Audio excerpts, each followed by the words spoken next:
Good evening सभी को। आज इस वीडियो में हम लोग क्लास 10th के साइंस के 40 महत्वपूर्ण ऑब्जेक्टिव को देखेंगे जो आपके एग्जाम के दृष्टिकोण से काफ़ी महत्वपूर्ण है। तो आइए हम लोग बिना देर किए क्वेश्चन 1 से शुरू करते हैं। क्वेश्चन 1 है, किसी बल्ब से 1 मिनट में 120 कूलम्ब आवेश प्रवाहित हो रहा है तो विद्युत धारा का मान होगा। फिर से पढ़ लेते हैं। किसी बल्ब से 1 मिनट में 120 कूलम्ब आवेश प्रवाहित हो रहा है तो विद्युत धारा का मान होगा। ऑप्शन ए में है 1 एम्पियर, बी में है 2 एम्पियर, सी में है 3 एम्पियर, डी में है 4 एम्पियर। तो इसमें जो दिया गया है आपका क्वेश्चन में समय दिया है आपका 1 मिनट, तो यहाँ लिखेंगे हम लोग टी बराबर 1 मिनट है, तो इसको आप सेकेंड में बदलिए। तो 1 मिनट बराबर कितना हो जाएगा, 60 सेकेंड। 1 मिनट में कितना सेकंड होता है, 60 सेकंड हो जाएगा यहाँ पे। और Q जो दिया है आपका आवेश, वो कितना दिया है, 120 कूलम्ब, 120 कूलम्ब दिया है। अब आपसे क्या पूछ रहा है, विद्युत धारा। तो फॉर्मूला होता है I बराबर Q बटे T। तो Q आपका कितना है, 120, और T टाइम जो है आपका 60 सेकंड है।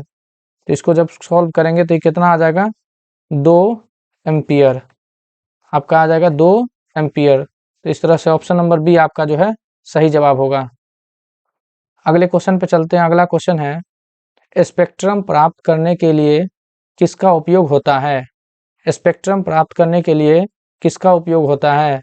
ऑप्शन ए है कांच की सिल्ली, बी है अवतल दर्पण, सी है उत्तल लेंस, डी है प्रिज्म।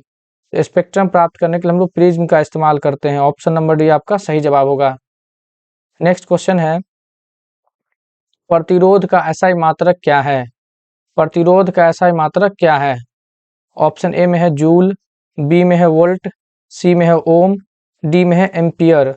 तो प्रतिरोध का जो एसआई मात्रक होता है वो ओम होता है। ऑप्शन नंबर सी आपका सही जवाब होगा। अगले क्वेश्चन पे चलते हैं। अगला क्वेश्चन है, परिपथ में विद्युत धारा की माप किससे की जाती है। कह रहा है कि परिपथ में विद्युत धारा की माप, विद्युत धारा जो है वो किससे मापते हैं।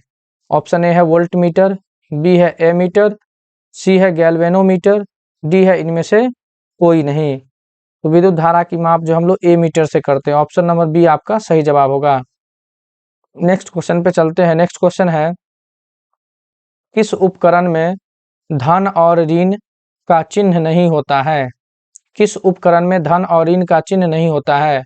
ऑप्शन ए है एमीटर, बी है वोल्टमीटर, सी है कुंडली, डी है विद्युत सेल। तो आपका जो सही जवाब होगा वो कुंडली हो जाएगा। Option number C. अगले क्वेश्चन पे चलते हैं। अगला क्वेश्चन है, सरल सूक्ष्मदर्शी में किसका उपयोग होता है। सरल सूक्ष्मदर्शी में किसका उपयोग होता है। ऑप्शन ए है अवतल दर्पण, बी है उत्तल दर्पण, सी है अवतल लेंस, डी है उत्तल लेंस। तो आपका जो सही जवाब होगा वो उत्तल लेंस होगा। Option number D. अगले क्वेश्चन पे चलते हैं। अगला क्वेश्चन है, नीला थोता का रासायनिक सूत्र क्या होता है।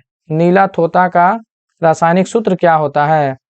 ऑप्शन ए है CuSO4 इंटू 7H2O, बी है CuSO4 इंटू 5H2O, सी है CuSO4 इंटू 4H2O, डी है CuSO4 इंटू 3H2O।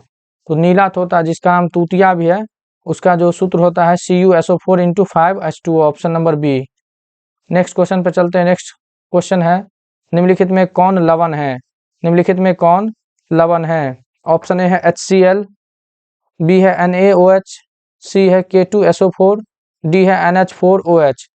तो आप अम्ल और क्षार और लवण में फर्क करने के लिए इसका पीएच मान देखिए। तो HCl का जो पीएच मान होता है वो 3.01 होता है, और NaOH का जो पीएच मान होता है वो आपका 10.98 होता है, और K2SO4 का जो पीएच मान होता है वो 7 होता है, और NH4OH का जो अमोनियम हाइड्रोक्साइड जो है इसका पीएच मान जो होता है वो 10.09 होता है। तो अब देखिए कि इसमें पूछा है लवण, तो लवण का जो पीएच मान होता है वो 7 होता है। इस तरह से ऑप्शन नंबर सी आपका सही जवाब होगा, potassium sulphate. Potassium sulphate. Next question पे चलते हैं। नेक्स्ट क्वेश्चन है, नाइट्रोजन अणु में कितने सहसंयोजक बंधन होते हैं? नाइट्रोजन अणु में कितने सहसंयोजक बंधन होते हैं? ऑप्शन ए है 1, बी है 2, सी है 4, डी है 3। तो नाइट्रोजन के अणु में पूछ रहा है कितने सहसंयोजक बंधन होते हैं। तो नाइट्रोजन जो है उसके जो इलेक्ट्रॉन है बाहरी कक्ष में वो 5 होता है। बाहरी कक्ष में कितना होता है? 5। तो कम से कम उसको फुलफिल करने के लिए 8 चाहिए। 1, 2, 3, 4, 5। दूसरा नाइट्रोजन है उसमें भी 5, 1, 2, 3, 4, 5।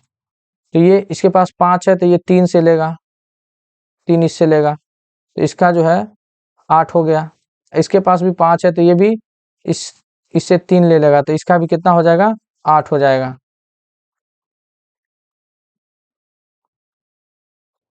तो इसका कक्ष पूरा हो जाएगा।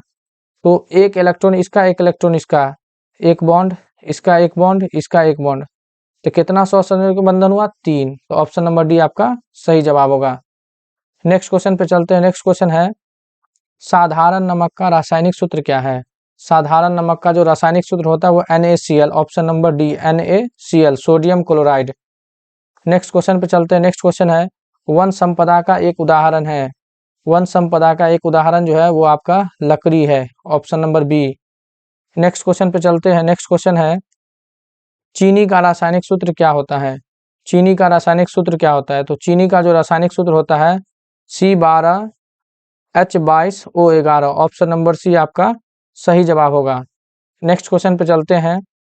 नेक्स्ट क्वेश्चन है सोडियम कार्बोनेट के जलीय घोल में मिथाइल ऑरेंज का घोल मिलाने पर घोल का रंग परिवर्तित होकर कैसा हो जाता है? पूछ रहा है सोडियम कार्बोनेट के जलीय घोल में मिथाइल ऑरेंज मिला देंगे तो रंग बदल जाएगा और रंग कैसा हो जाता है? तो ऑप्शन नंबर ए आपका पीला हो जाता है। नेक्स्ट क्वेश्चन है स्वपोषी पोषण के लिए आवश्यक है, मतलब स्वपोषी पोषण के लिए क्या क्या जरूरी है? पहला ऑप्शन है CO2 कार्बन डाइऑक्साइड, बी है क्लोरोफिल, सी है सूर्य का प्रकाश, डी है उपर्युक्त सभी। तो स्वपोषी पोषण के लिए तीनों चीज जरूरी है, तो ऑप्शन नंबर डी आपका सही जवाब होगा। अगला क्वेश्चन है खुला परिसंचरण तंत्र किसमें पाया जाता है? खुला परिसंचरण तंत्र किसमें पाया जाता है? तो खुला परिसंचरण तंत्र जो है आपका वो कॉकरोच में पाया जाता है, ऑप्शन नंबर बी। अगला क्वेश्चन पे चलता है। अगला क्वेश्चन है यूरो 2 का संबंध है। यूरो 2 का जो संबंध है वो वायु प्रदूषण से, option number A. Next question पे चलते हैं। नेक्स्ट क्वेश्चन है निम्नलिखित में कौन जैव अनिम्नीकरणीय पदार्थ है? निम्नलिखित में कौन जैव अनिम्नीकरणीय पदार्थ पूछ रहा है आपसे? ऑप्शन नंबर ए आपका DDT जो है वो सही जवाब होगा। नेक्स्ट क्वेश्चन है क्लोरोफिल वर्णक का रंग है। क्लोरोफिल वर्णक का रंग है, ऑप्शन ए हरा, बी है नीला, सी है लाल, डी है सफेद। तो क्लोरोफिल वर्णक का जो रंग होता है क्लोरोफिल वर्णक का वो ऑप्शन नंबर ए हरा होता है। नेक्स्ट क्वेश्चन पे चलते हैं। नेक्स्ट क्वेश्चन निकट दृष्टि दोष दूर करने के लिए किस लेंस का व्यवहार होता है? निकट दृष्टि दोष को दूर करने के लिए कौन से लेंस का उपयोग किया जाता है? ऑप्शन नंबर ए उत्तल, बी में है अवतल, सी में है बेलनाकार, डी में है इनमें से कोई नहीं। तो निकट दृष्टि दोष को ठीक करने के लिए जो है आपका जो चश्मा लगाया जाता है उसमें अवतल लेंस लगाया जाता है, ऑप्शन नंबर बी आपका सही जवाब होगा। अगला क्वेश्चन है मानव नेत्र में किस प्रकार का लेंस पाया जाता है? तो मानव नेत्र में आपका उत्तल लेंस पाया जाता है, ऑप्शन नंबर ए आपका सही जवाब होगा। अगला क्वेश्चन है विभवांतर मापने वाले यंत्र को क्या कहा जाता है? विभवांतर मापने वाले यंत्र को क्या कहा जाता है? ऑप्शन ए आमीटर, बी है वोल्टमीटर, सी है गैल्वेनोमीटर, डी है इनमें से कोई नहीं। तो विभवांतर मापने वाले को हम लोग वोल्टमीटर कहते हैं और विद्युत धारा मापने वाले को आमीटर कहते हैं। इस क्वेश्चन का जो सही जवाब होगा वो ऑप्शन नंबर बी वोल्टमीटर। अगला क्वेश्चन है आमीटर को विद्युत परिपथ में कैसे जोड़ा जाता है? तो आमीटर को विद्युत परिपथ में विद्युत धारा मापने के लिए इस्तेमाल करते हैं और इसे जो है वो श्रेणी क्रम में जोड़ा जाता है, option number A. Next question पे चलते हैं। नेक्स्ट क्वेश्चन है विद्युत धारा का ऐसा ही मात्रक है। विद्युत धारा का ऐसा ही मात्रक है, ऑप्शन ए वोल्ट, बी है कूलाम, सी है वाट, डी है एम्पियर। तो विद्युत धारा का जो मात्रक होता है वो एम्पियर होता है, ऑप्शन नंबर डी। अगला क्वेश्चन पे चलते हैं। अगला क्वेश्चन है किस लेंस द्वारा सिर्फ काल्पनिक प्रतिबिंब बनता है? ऑप्शन ए है उत्तल, बी है अवतल, सी है बाइफोकल, डी है इनमें से कोई नहीं। तो इसका जो सही जवाब होगा वो ऑप्शन नंबर बी, अवतल। अवतल लेंस से केवल काल्पनिक प्रतिबिंब बनता है, काल्पनिक। नेक्स्ट क्वेश्चन पे चलते हैं। नेक्स्ट क्वेश्चन है CuO plus H2 arrow Cu+H2O किस प्रकार की अभिक्रिया है? तो देखिए CuO है अभिक्रिया से पहले, और अभिक्रिया के बाद O जो है वो Cu से अलग होकर हाइड्रोजन के साथ मिल गया है, और इस तरह की अभिक्रिया को हम लोग रेडॉक्स अभिक्रिया कहते हैं। ऑप्शन नंबर डी आपका सही जवाब होगा। नेक्स्ट क्वेश्चन है इलेक्ट्रॉन के स्थानांतरण से बने यौगिक कहलाते हैं। तो इलेक्ट्रॉन के स्थानांतरण से जो यौगिक बनते हैं उसे हम लोग वैद्युत संयोजी कहते हैं, वैद्युत संयोजी, option number B. Next question है पीतल उदाहरण है। तो पीतल जो है वो आपका मिश्र धातु, ऑप्शन नंबर सी आपका सही जवाब होगा। अगला क्वेश्चन है कार्बन हाइड्रोजन से संयोग कर बनाता है। कार्बन जो है वो हाइड्रोजन से संयोग कर क्या बनाता है? हाइड्रोकार्बन, ऑप्शन नंबर बी आपका सही जवाब होगा। नेक्स्ट क्वेश्चन है आवर्त सारणी के प्रथम वर्ग के सदस्य हैं। आवर्त सारणी के प्रथम वर्ग के सदस्य पूछ रहे क्या होते हैं? अम्लीय धातु, क्षारीय धातु, सी है अक्रिय गैस, डी है मिश्र धातु। इसका जो सही जवाब होगा वो क्षारीय धातु, option number B. Next question पे चलते हैं। नेक्स्ट क्वेश्चन है वायुमंडल में CO2 कार्बन डाइऑक्साइड गैस की उपस्थिति कितनी है? वायुमंडल में पूछ रहा है CO2 गैस कितनी है। तो वायुमंडल में CO2 गैस जो है 0.03% है, ऑप्शन नंबर सी आपका सही जवाब होगा। अगला क्वेश्चन है NaOH है, NaOH है सोडियम हाइड्रोक्साइड। तो सोडियम हाइड्रोक्साइड जो है वो आपका क्षारीय है, क्या है? क्षारीय, option number B. Next question पे चलते हैं। नेक्स्ट क्वेश्चन है ऑक्सीन है, ऑक्सीन है। तो ऑक्सीन जो है आपका वो एक हार्मोन है, ऑक्सीन आपका एक हार्मोन है, ऑप्शन नंबर ए आपका सही जवाब होगा। अगला क्वेश्चन है मानव मादा के जनन तंत्र का भाग नहीं पूछ रहा, नहीं है। तो मानव मादा के जनन तंत्र का भाग कौन नहीं है? तो अंडाशय, ऑप्शन नंबर ए है अंडाशय। अंडाशय मानव मादा जनन तंत्र का भाग है। बी है गर्भाशय, ये भी मादा जनन तंत्र का भाग है। सी शुक्रवाहिका, ये जो है वो मादा जनन तंत्र का भाग नहीं है, और वो पुरुष जनन तंत्र का भाग है, ऑप्शन नंबर सी आपका सही जवाब होगा। नेक्स्ट क्वेश्चन पे चलते हैं। नेक्स्ट क्वेश्चन है रक्त क्या है? पूछ रहा है रक्त क्या है? तो रक्त जो है वो तरल संयोजी उत्तक है, option number B. Option number B आपका सही जवाब होगा।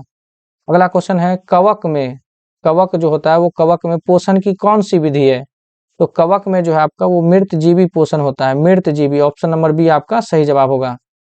अगला क्वेश्चन है मनुष्य के शरीर की सबसे बड़ी ग्रंथि पूछ रहा है, मनुष्य की शरीर की सबसे बड़ी ग्रंथि। तो मनुष्य के शरीर की जो सबसे बड़ी ग्रंथि है वो लीवर है, लीवर। नेक्स्ट क्वेश्चन पे चलते हैं। नेक्स्ट क्वेश्चन है पादप हार्मोन का उदाहरण है, पादप हार्मोन का उदाहरण है। तो पादप हार्मोन का उदाहरण जो है वो ऑक्सीन है, option number C auxin. Next question है ओम के नियम को परिभाषित करने में किसका मान अचर रहता है? पूछ रहा है कौन सा मान अचर रहता है? ऑप्शन ए है विभवांतर, बी है धारा, सी है ताप, डी है दाब। तो ओम के नियम में जो है वो ताप का मान अचर रहता है, ऑप्शन नंबर सी आपका सही जवाब होगा। अगला क्वेश्चन है बैटरी से किस प्रकार की धारा प्राप्त होती है? बैटरी जो होता है उससे कौन सी धारा प्राप्त होती है? ऑप्शन ए है दिष्ट धारा, बी है प्रत्यावर्ती, सी में है ए और बी दोनों, डी है इनमें से कोई नहीं। तो बैटरी से जो है आपका वो दिष्ट धारा प्राप्त होती है, ऑप्शन नंबर ए आपका सही जवाब होगा। लास्ट क्वेश्चन है विभवांतर का एसआई मात्रक क्या है? विभवांतर का पूछ रहा है एसआई मात्रक। तो विभवांतर का जो एसआई मात्रक होता है वो वोल्ट होता है, ऑप्शन नंबर ए आपका सही जवाब होगा। दोस्तों इस वीडियो में हमने क्लास 10th के साइंस के 40 महत्वपूर्ण ऑब्जेक्टिव को बताया है। यदि वीडियो आपको अच्छा लगे तो कृपया अपने दोस्तों में शेयर करें और हमारे चैनल को सब्सक्राइब करें। वीडियो देखने के लिए धन्यवाद।